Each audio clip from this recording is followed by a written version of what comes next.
anger and confusion at that little excerpt that they released. You were talking about what sort of rules might govern men and women working together in the workplace and a number of related issues. So I wanted to ask you about that interview, what happened in that interview and what happened in that exchange, and maybe give some context to what was going on in that particular exchange that some of us saw. Well, I think what happened in the interview is what's happening as the traditional media fall to their knees and perish, which is happening at an extraordinary rate. You saw that Canadian newspapers have gone cap in hand to the federal government for subsidy. You know that CBC has 145,000 YouTube subscribers. I don't remember what their yearly budget is, but it's in the, if I remember correctly, it's $1 billion, but that might be wrong. But it doesn't matter. It's a lot. And all they've managed to generate on YouTube is 145,000 subscribers. It's like, which is absolutely abject, 100% catastrophic failure. And I think there's a bunch of reasons for that. I mean, one of them is that there is a technological transformation occurring, right? Because one of the things about YouTube offers everything that TV offers and a bunch of things it doesn't offer, so it's going to win. It's clearly winning already. And then I think that what's happening as the classic broadcast media starts to spiral is their good people start to leave. It's a Pareto distribution issue. The good people start to leave because they can, and then those that remain are less competent, and they get more desperate, and they broadcast more and more opinionated and polarized pieces to attract the remaining audience as they spiral towards zero. And so, well, really, I've seen this happen in large companies. I know how it works, and that's how it works. And so, I think the Vice interview was part of that. And there's other things that are feeding into that. Like, I think, and maybe this is also a consequence of the broadcast medium, is that because broadcast television had a very narrow time frame, you had to cram complex things into small periods of time.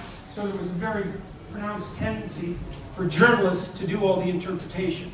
And then that turned into a pronounced tendency for journalists to describe what they thought and what the news was, right? So that they were now the news. I started noticing this about 25 years ago when, the news would show a politician talking, but the newscaster would be saying what the person said. It's like, well, why have the politician there at all? You might as well just have the newscaster.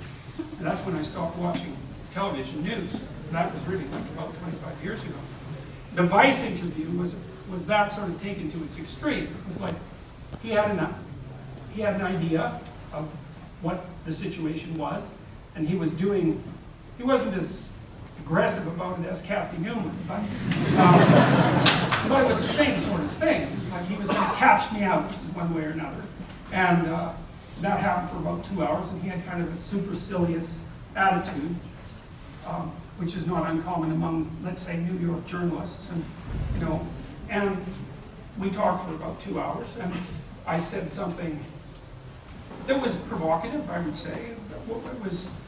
I said, well, we don't know what the rules governing men and women's behavior, sexual behavior in the workplace should be. I said, well, let's take makeup and high heels, for an example. It's like, maybe they shouldn't be allowed. I didn't say they shouldn't be allowed. I said, maybe they shouldn't be allowed. That's actually what you do when you try to think about something. People don't like to think about things. Like, I've really noticed this in my clinical practice. So, like, let's say I'm dealing with someone, and I might say, well, let's think of some options for your future. And they're really nervous, like right away. It's like, no, I don't want to do that. It's like, well, relax. We can talk about a bunch of things, and that doesn't mean they have to happen. Because that's what thinking is like. It's like, you talk about things, and they don't have to happen. But it's not easy for people to make that way, because they get all nervous. They say, well, I don't want to talk about that. It's like, relax. We'll make a rule. We're going to talk about 10 things today that might happen, and none of them are going to happen. And then people can finally have a bit of courage and maybe think.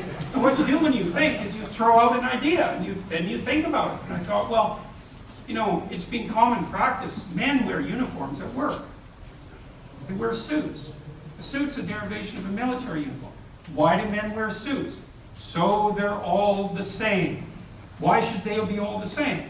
so that unnecessary individual variability doesn't interfere with the functionality of the business. Now, you can argue about that. You might say, well, you don't want to make everyone wear the same damn suit because you get rid of all the creativity.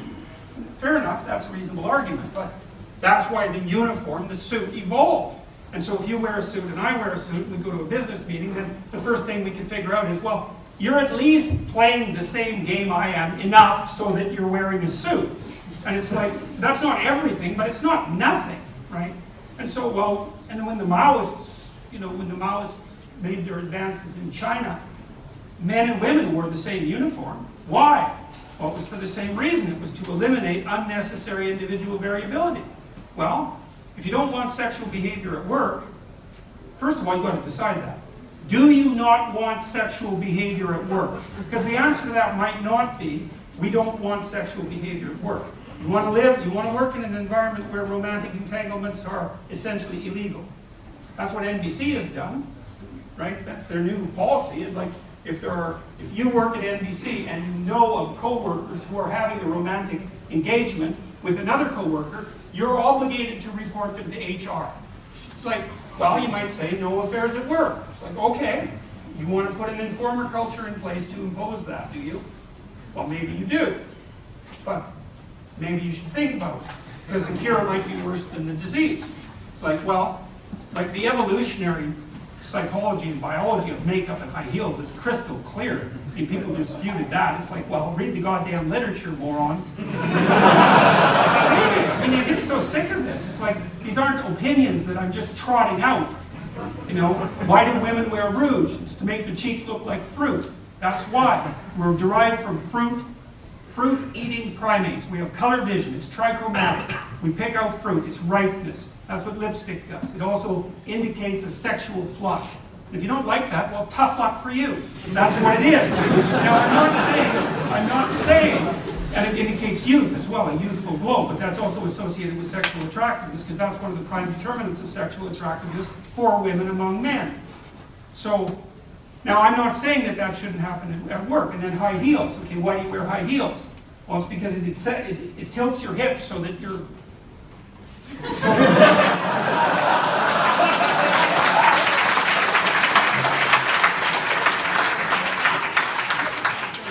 Is that acceptable at work? Well, of course. It's like, no, not of course. Not of course. Perhaps. But we can't have a serious discussion about what's acceptable at work and what isn't, because we're too damn immature to have the discussion. We can't even throw things out on the table like that. It's like, I don't know what the rules should be. At my workplace, at the university, I've been warned innumerable times not to have a discussion with a student, male or female, but it's the females that are of concern in this particular rule, with the door shut. And that's not like 6 months ago. That's not like 3 months ago. That's like advice from the last 15 years. Now, I don't listen to that because I think, sorry, I'm not living that way. But these things are tense. They're tense. And we won't talk about them intelligently and maturely. I've also been accused 3 times in my career of sexual impropriety. Baseless accusations. And the last one really tangled me up for a whole year. It's not entertaining. So there's plenty to be sorted out, but like I said already, we live in the delusion of a 13-year-old adolescent girl, and so as long as we maintain that level of sophistication, we're not going to have a real conversation about what rules should govern men and women in the workplace. So you can't even open the damn discussion without being jumped on by, an array of like rabid harpies. So that, in the Vice interview, it's like, it's no bloody wonder the media's dying. They're doing everything they possibly can to cut their throats and bleed out as fast as they possibly can. I read a bunch of the comments on the Vice interview, and some of them were irritated at me about the makeup and high heel thing. It's like, whatever. I knew perfectly well what I said it. I thought, oh yeah, I'll say this and it's the only goddamn thing. It shows how predictable it was. But most of the comments that I've read so far have been, look, Vice guys, we know what you're up to, and we're pretty much sick of it. And I know that people like Ben Shapiro's, he won't appear now if it isn't live. And that's a pretty damn reason. Like I say, I was sure. One of the things that really shocked me about Channel 4 in Britain. That was the Kathy Newman thing. So I walked into that after I had a busy morning doing some other things at the studio there. I walked into that and we met Kathy in the green room and she was getting all steamed and primped up and didn't want she went on camera.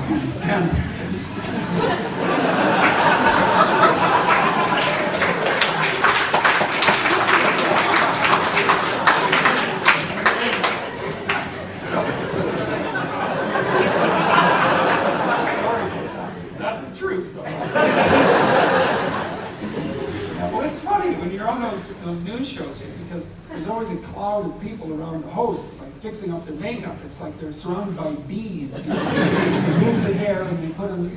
So it's quite comical to watch. And so, anyways, we went out in front of the cameras and we were having a perfectly friendly discussion. You know, she was all chipper and extroverted and having a fine time. And then we sat down and we chatted for 2 minutes. And then the cameras went on. It was like different person. I thought, oh, I see what's going on here. So, but it's a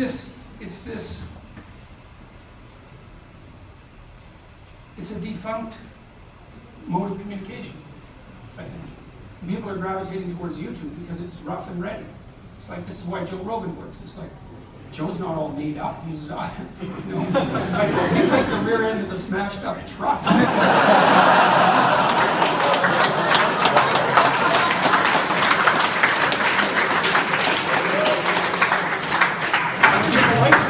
There's no excess production values. There's no bringing the landscape up. It's like, here's the damn discussion, and there's 3 hours of it. If you want to listen, and if you don't, then go to hell. That's basically. And I like that about YouTube. You know, it's also something that's so cool about YouTube too. Is you hear this idea that like young people have these short attention spans. It's like, yeah, except when it comes to 3 hour long podcasts. So it's very cool to see this shift, but a lot of it is that it's a death spiral. And I think a lot of the polarization in our society is actually a secondary consequence of the death spiral. It's like because the journalists are more and more desperate, and so they're just generating clickbait, and that's polarizing us. And hopefully that will stop when they die. Well, the thing is, that's a bit harsh, because there have been lots of journalists who have been really good to me, and I don't want to see the high-quality journalists disappear, but I don't think the high-quality journalists will disappear, because I think their message could move across mediums. But, I mean, when I see CBC, like I watch CBC struggle on YouTube, it's so comical, it's just absurd. It's like, so I saw something that CBC put on YouTube that was 10 minutes long, and I wanted to watch it. And so I sat down to watch it, and I clicked, and there were 3 30-second ads. And I thought, that's a lot of ads for 10 minutes of your damn content. You really think I should pay 1.5 minutes of my time to watch 10 minutes of your content? Then I couldn't click through the ads. It's like, so rule number one ad, 15 seconds long, you can click through it in 4 seconds. That's the rule, not 3 30-second ads that you have to sit through. It's like, have a little respect for the medium. It's like, no respect for the medium. Then the comments were not allowed, disallowed. It's like, no, you don't do that because your viewers actually get to make comments. And if you can't hire someone to vet them, you could just leave the damn comments alone. That would be one thing, just let them happen. You know, maybe you need someone to weed out the ones that are like so wretched that, you know, any idiot could tell that, you know, it's what would you call it, some demented troll who has nothing better than that. You know, but maybe you could just leave them alone. So they won't pay any attention to the medium. And so I look at that and I think it's no bloody wonder you guys can't get any traction. You've got no respect for the medium whatsoever. You're not going to make the transition. So I'm irritated at CBC, and that's kind of a good reason too. And that's sort of, I guess, coloring my attitude towards the media in general, but they're in serious trouble. So Vice was a perfect example of that. It's like, we talk for 2 hours, what do? Well, they take the most contentious part of it, just to show how damn smart they are. They don't think the people who are watching can see through it, which they could. It's like, to hell with you guys. It's like, that's so cheap and wretched that it's pathetic. It's absolutely pathetic. All you're doing is making things worse. In Lindsay Shepard's situation, she was smart to record her own side just as insurance from sort of dishonesty from the other side. Yeah, well, that's another thing that I've often thought about, is just to record the whole interview. You know, but I'm more or less willing at the moment to let the chips fall where they will. And most of the time, most of the time, there are many people with whom I've sat down and had discussions where things were played straight. And I would say it's actually the majority of them. But there's a pretty pernicious minority that does what Vice did. It's like, there's no excuse for that. There's no excuse for it. It's like, you've got no principles. Let's make this salacious. It's like, these things are important, you morons. It's like, get it together. Don't muck about like that. What the hell do you think you're doing? Well, we need the clicks. It's like, up yours. Seriously, it's so pathetic. It's so pathetic. You can't do it on content, so you'll do it on manipulation. There's a motif for your life. I can't do it on content, so I'll do it on manipulation. The motto of Vice.